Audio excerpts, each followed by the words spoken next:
Hi, my name is Jaldert, and this is a short presentation of my poster for ISMB 2025.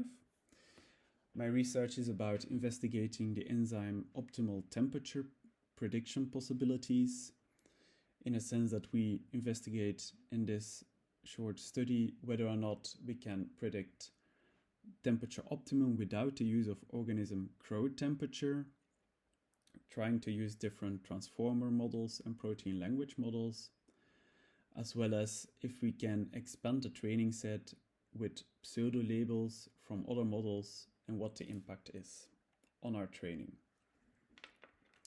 Special focus of the research, and probably the best improvement of research, is independent training and test set, which means that we try to use original Brenda data because it's the highest quality data and well annotated.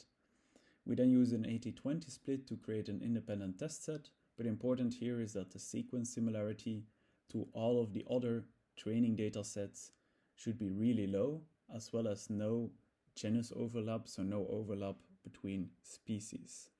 Not only that, we also have to do some extra cleaning steps, such as making sure the sequences we use for evaluation don't have several entries, which tends to happen in cases that enzymes have a very large optimal temperature range.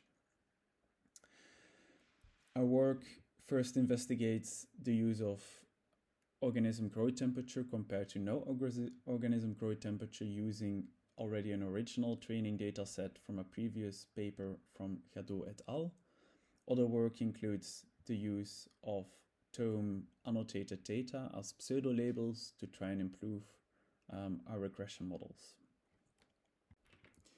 So what you can see, indeed, we can predict the optimal temperature of enzymes in the absence of OGT, especially with some modern protein language models, such as Protrans T5, which is modern but already a bit old, from 2021 or 2022. But we can also see that there is quite some variability in the prediction performance in the absence of OGT, especially with some traditional methods such as peptides, which is a physicochemical based descriptor set. We can see that it is actually quite hard to predict the temperature for enzymes if we don't have any information about the organism growth temperature. What we can see at the top left is a performance of different training sets. So the Brenda training set is the highest quality. We can see that we can expand it with UniProt data, which is already a little bit less certain. But if we then expand it with computated data using another model, such as in this case Tome, we can actually see that we degrade the performance of our model.